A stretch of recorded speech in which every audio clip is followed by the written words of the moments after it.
6 de la tarde, 36 minutos, estamos de vuelta y ya está con nosotros nuestro invitado de hoy, el doctor exministro Jaime José Mañalich Muchí, más catalán imposible, de Gerona, su familia, ¿no? La familia de mi papá era de Girona y mi mamá Girona. de Barcelona. Ya, ¿y va habitualmente o poco? Cuando vivía mi abuelo iba más frecuentemente. Ahora alguna cosa de congreso, pero hace mucho tiempo que no ¿Y voy. siente que hay algo en ti catalán? Total. Porque toda la generación mía, digamos, mis papás se conocieron acá en el coro catalán, ¿no es Ya. cierto? Pincharon, bueno, y aquí estoy. Espérate, ¿tu abuelo llegó en el famoso barco? No, llegó después. Después, Una ya. tía llegó en el Winnipeg, ¿Ya? de Neruda. Pablo Neruda, Mm. que trajo tantos exiliados catalanes. Pero como digo, toda la vida de infancia fue en la colonia. Y en ese contexto hay mucha raíz, mucha... ¿Y mundo. Muchí, su señora, también es catalana? Muxí es mi segundo Perdón, apellido. tu segundo apellido. Mi mamá Ya, nació en ¿y su señora? Ella es del País Vasco, de segunda Ándale. generación. Ya. Pero, O sea, ella manda. Yo sé, mire, sé esas cosas. Créame. o sea, siempre en la casa es importante que uno solo mande. Cuando hay desacuerdo en la materia, Alguien tiene que decir. mala idea. Es verdad. En el caso que tú señalas, que el mío es exactamente así. Somos dos. A propósito de uno solo mande, ¿cómo está viendo desde su mirada política? Después vamos a entrar en la mirada como doctor, pero de su mirada política, el momento actual de la derecha. Yo creo que estamos en un momento extraordinariamente complicado. La instalación de una mística, de una epopeya, de un mensaje de un nuevo gobierno que trae, no ha sido bien dicho, no se ha dicho. Y hemos entrado a la discusión de medidas concretas, de si el recorte aquí y allá, la ley. Eso, en mi opinión, genera una tierra de nadie respecto a cómo cultivar el entusiasmo y la voluntad de la gente. O sea, si uno le dicen, perdón que haga un recuerdo, si el gobierno de Piñera, el primero que me tocó participar a mí, asume en medio de un terremoto, la épica de salir adelante, de reconstruir, que genera una unidad de voluntades. Que las cosas chicas se dejan de lado. Claro, o sea, aquí estamos para esto. Después, en ese mismo año, vino la epopeya de los mineros de Atacama, tú la recuerdas bien, que significó otro momento así de unidad. Yo creo que hay un deber ahí fundamental de punto de vista político, de parte del Ejecutivo, del gobierno, de generar un relato, una mística que sea verdadera, no que sea Y en ese contexto, bueno, vamos a pasarlo mal, ya. ¿Pero para qué? O sea, ¿qué viene y cuándo viene? En tal tiempo va a pasar esto con los empleos, con las casas, con esto. Y en ese sentido, yo creo que es un momento bastante sin savia, sin entusiasmo. Desde el gobierno, a su vez, dicen, voy a hacer un paralelo con el mundo del fútbol, perdóneme, pero dicen, si nuestro objetivo al recuperar el gobierno era ganar el campeonato, que no me vengan los socios de Chile Vamos, quien sea, a decir que el lateral derecho está fallando o que marcamos más o menos mal pero atacamos bien y no sé qué. ¿Por qué no ayudan nomás en vez de...? ¿Le hace sentido esa queja desde el gobierno? O sea, es evidente que apoyando al gobierno no hay una coalición en el sentido formal e informal de la palabra. No hay una voluntad de ánimos saquemos adelante esto y esta misma conversación que estamos teniendo antes, ¿no? Sino que, mire, esta cosita yo la querría... ¿Debiera haber habido? Debiera haber habido. O sea, yo creo que durante muchos años en Chile ha habido un trabajo de encuentro político que ha sido fecundo y que ha permitido paz, desarrollo del país, en fin, salir mucha gente de la pobreza, mejorar la educación, y ese ánimo de conversar hoy día, después yo creo que el hito que marca es las discusiones constitucionales, eso no se ha sanado. y se argumenta, se dice que lo que ocurre acá es que hay digamos, las leyes que, como se eligen los parlamentarios, permiten que haya... Yo creo que no ese es el centro. ¿Cuál es? El centro es que no hay un liderazgo, una conversación política de un nivel adecuado a las necesidades del país. Y como los parlamentarios están pensando en la próxima elección, en cómo yo salgo en la tele, ¿no es cierto?, o cómo me mando una frasecita, o el caso de hoy día, cómo pego un portazo que se note, y que estoy descontenta, ¿no es cierto?, por lo que se está discutiendo en el socialismo democrático. Eso es una receta para la depresión y para el fracaso y para que las cosas no vayan bien. Eso en su rol, que de hecho usted fue candidato para ser senador en algún momento, en su rol político, ¿lo ha hecho alejarse, acercarse, querer participar más, querer participar menos, querer participar menos? Menos. Como digo, estoy mucho más bien dedicado a la academia, a esa cosa. ¿Pero está decepcionado? ¿Sería ese el concepto? Pero no con la situación de ahora. O sea, hubo un momento en que, a ver, la vida nos da oportunidades o llamados, y producto de que Piñera me llamó a su primer gobierno, bueno, se abrió y será la política un camino para ello, probemos. Yo creo que probó en Evópolis en algún momento, en Amarillo en otro momento. Exactamente. En Amarillo fundamentalmente, en Evópolis no milité, y en Amarillo fue para apoyar a nuestro vecino Cristian Barque. O sea, fue tan heroico lo que él y su grupo hizo, que me pareció de absoluta sensatez tratar de apoyar eso, pensando que podía el día de mañana convertirse en un partido político, digamos, que no ha madurado de esa forma, pero esa fue la idea, en el sentido de que aquí hay un núcleo de centro que puede ser bien interesante para el desarrollo del país, y en ese sentido tuve entusiasmo, pero cuando ya vi que no, salí de eso, y como tú señalas antes, usted. Tú, pues si yo le estoy diciendo tú, imagínate. No, pero es que tú eres aunque no estamos tan lejos. Tú eres una gran personalidad. No, por favor. Y como digo, después de eso ya tranquilo. Y creo en la interpretación de que una parte de nuestros problemas políticos son precisamente porque no se le dio tiraje a la chimenea, como se dice, en el sentido de que generaciones más jóvenes pudieran involucrarse, discutir de política, y tomaron mecanismos por fuera. Me voy a salir de la UDI, me voy a salir del socialismo democrático, voy a formar mi propia cuestión, porque en parte, porque yo, la persona que sea, ¿no es cierto?, Boric mismo, yo creo que esto es mi mundo, que es lo que tengo que hacer, lo que tengo que participar, y resulta que no hay mecanismos. No me dejan. Está topado, es parte, una secuela de la dictadura también, que significó que cuando terminó el gobierno de Pinochet, ¿no es cierto?, la misma gente que estaba antes que él es la que asumió los liderazgos políticos, y ya no se produjo esa cosa natural de desgaste, envejecimiento, generaciones nuevas que llegan. ¿Y en ese sentido es bueno seguir escuchando los mismos nombres todo el rato? ¿O era imposible que no fuera así? O sea, yo creo que tiene que haber una que vuelva, por ejemplo, Longueira ahora, que en el Partido Socialista lo que hace Solari sea lo más importante. ¿Es bueno? ¿No se produjo finalmente el recambio? Se está produciendo a la fuerza, pero me parece que incluso contra la voluntad de las personas que, habiendo ya cumplido una tarea, no digo por edad, sino ya cumplieron su ciclo, son otros los signos de los tiempos, otras las cosas que hay que escuchar y protagonizar, hasta el lenguaje es distinto, que en ese contexto, esta mirada nostálgica, lo que tendríamos que hacer es volver a, que es en el fondo lo que está implícito en todas estas vocaciones, digamos, revocaciones más bien tardías, volver a hacer lo que alguna vez eso volver a conversar, O sea, hay que volver a conversar, pero se necesita otros interlocutores, otras conversaciones.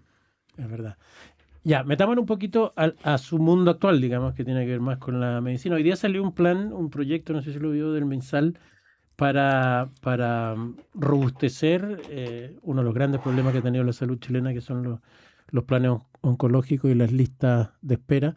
¿Le parece que va por buen camino el MinSal en eso? Yo creo que va por buen camino.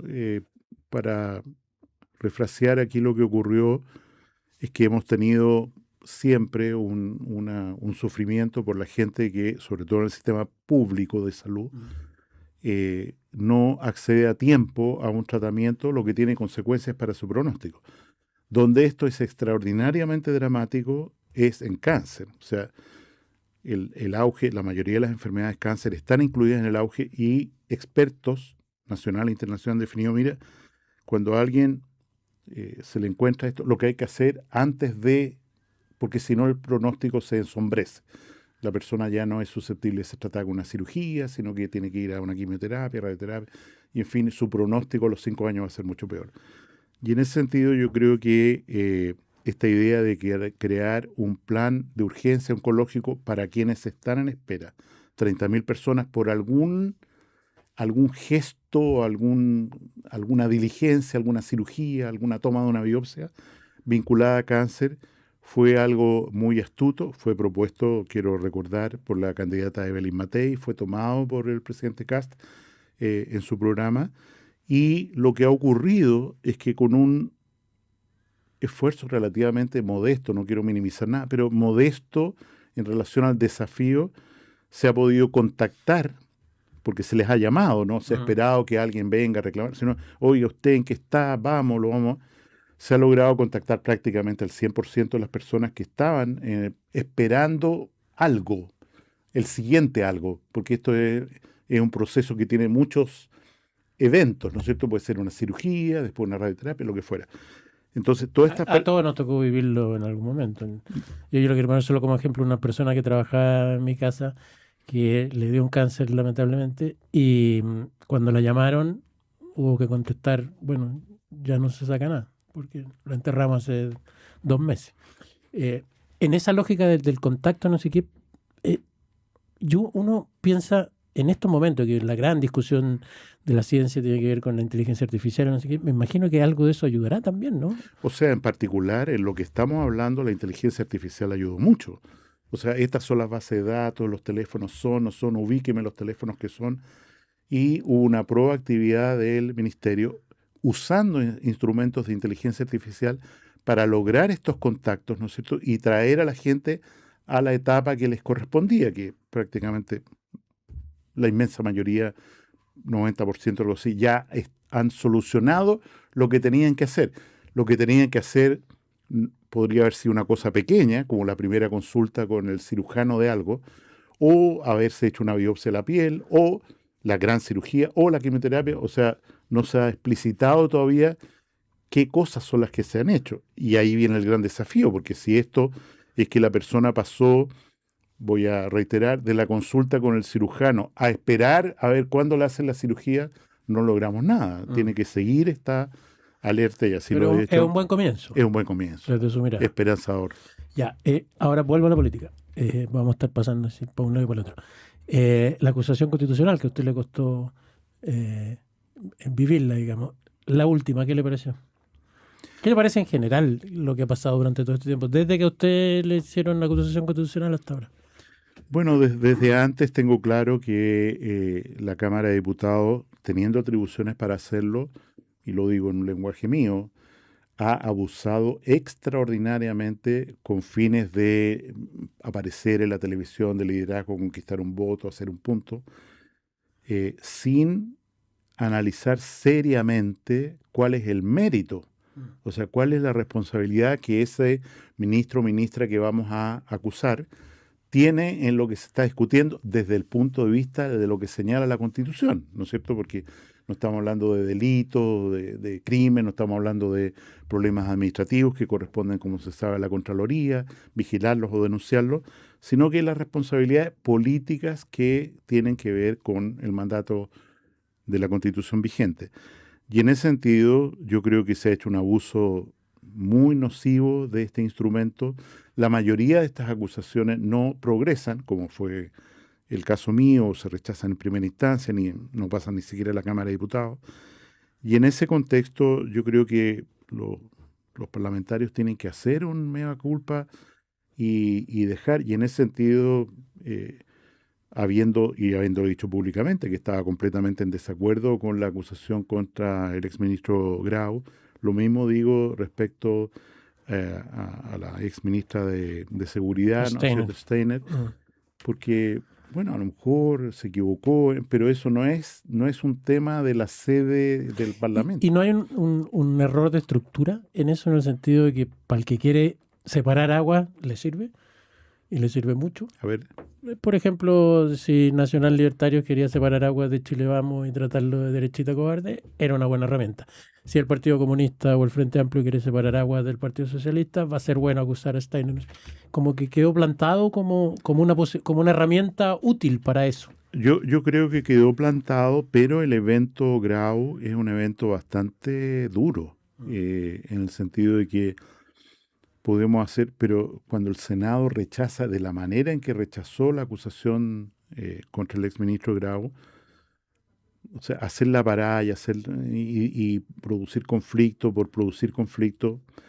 Ahora es cierto, yo creo que el presidente de la República en este momento está trabajando con el ministro Alvarado, en fin, en tratar de aunar voluntades, mejorar la conversación dentro de quienes se dicen o se decían, porque algunos que se decían ahora ya no se dicen, dentro de quienes forman parte teóricamente de... Ahora, creo que ahí también hace falta una generosidad tremenda, porque si en el fondo lo que yo estoy pensando con mi grupo es, quiero ser presidente en la próxima y tengo que hacer campaña desde ya. Y para eso tengo que manifestarme en determinados puntos bastante cruciales en oposición al gobierno que apoyé. Yo creo que estamos en problemas bastante graves. ¿Es un problema desde su mirada cómo puede crecer en este ambiente el Partido de la Gente, por ejemplo? ¿O no es un problema y es parte de la democracia y déjense de decirle será? O sea, yo creo que nadie tiene mérito para decir, mire, ese partido es populista o esto. Es un partido que convoca gente, que tiene votación, que sacó en la presidencial una votación muy importante. Y yo creo que hay que pensar, bueno, ¿qué hay detrás de esto? O sea, decir, no, pero es que este hombre en realidad es un poco curioso. Eso es absurdo. ¿Qué? Hay mucha gente que está detrás en la Cámara de Diputados, no en el Senado, pero en la Cámara de Diputados. Este partido hoy día juega un rol fundamental en los acuerdos y podrá tener personalidades curiosas que hablan de una manera y, en fin, y vuelan con capas, pero al final de cuentas hay que mirar en serio la realidad y mirarla de frente. Cuando uno habla con ellos, que a nosotros como periodistas nos toca mucho, no necesariamente con los líderes, pero sí con la gente que forma parte de ese 20% de gente que votó por el Partido de la Gente, dicen, lo que a nosotros nos molesta es la venta de una idea que nunca se cumplió. A nosotros nos dijeron, estudien, van a tener la oportunidad, no sé qué. Hicimos todo lo que había que hacer y no podemos llegar. No podemos llegar porque siguen otros arriba, porque se arreglan entre ellos, porque no sé qué.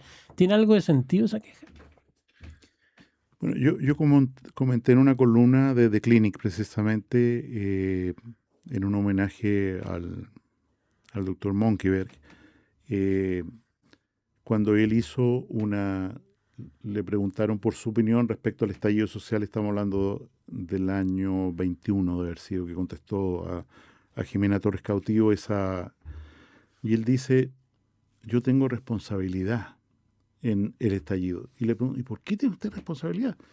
Y él dice, mira, lo que pasa es que yo contribuí enormemente a que se acabara el hambre en Chile, a que los niños jóvenes estudiaran, a que se desarrollaran, a que tuvieran, perdón que lo diga tan duro, mejores cerebros. Y resulta que cuando llegaron al momento de la verdad, o sea, ¿qué me ofrece la sociedad para mí? Bueno, un título que no tiene nada, que no puedo ni siquiera trabajar en ello. La promesa sin La resultado. promesa no cumple. Y eso es verdad. O sea, nosotros tenemos un tema muy importante de insatisfacción y yo creo que fue el vector fundamental de un estallido social comandado por la élite intelectual, digamos, al menos de Chile. Tenía influencias de afuera, por supuesto, pero en el sentido de decir, bueno, ¿y nosotros cómo vamos en la parada? ¿Dónde vamos? No tenemos cupo. Y eso es porque la élite en parte en Chile es una élite muy, muy cerrada, no solo culturalmente, sino desde el punto de vista de la inequidad. Hay un problema realmente de acceso a condiciones razonables de vida, o sea, que haya una aspiración a que mi casa en algún momento va a ser mi casa propia, a que con mi sueldo yo voy a poder mantener a mi familia y educar a mis hijos. Y esa promesa de tantos años no está cumplida. Es verdad. No hay condiciones en todo caso ahora como para un nuevo estallido, ¿no? Que hay mucha gente que está preocupada. ¿Qué diría usted? O sea, yo creo que hay grupos, ¿no es cierto?, que están intentando ver cómo está la temperatura. Pienso en el Instituto Nacional ayer saliendo con bombas Molotov a la hora de haberse reintegrado después de las vacaciones de invierno. O sea, una cosa completamente orquestada, planeada, con Se reintegraron para eso. Se reintegraron para eso y había una logística detrás, porque si no, ¿cómo se explica que a la hora salieron con bombas Molotov prendidas a atacar a los carabineros? Yo creo que hay una... Pero en la ciudadanía. Yo la ciudadanía no la veo dispuesta a una aventura de esa magnitud, pero como sabe la historia mundial, las revoluciones necesitan muy pocos líderes que se jueguen con la vida, digamos, por un motivo, por una idea. Y en ese sentido yo no estaría tranquilo. Yo creo que hay un malestar en la sociedad chilena muy, muy intenso, que a lo mejor no se manifiesta a propósito de la subida del metro, 30 pesos, pero se puede manifestar en cualquier momento y creo que si, y perdón que mezcle una cosa con otra, creo que si los signos de la economía siguen siendo tan duros, o sea, la posibilidad de que yo, que estoy desempleado hoy día, tenga empleo mañana que pueda aspirar y no frustrarme en ello, las cosas se pueden poner malas. Ojalá que no. Gracias, Jaime Mañalich, por haber venido hoy a conversar con nosotros.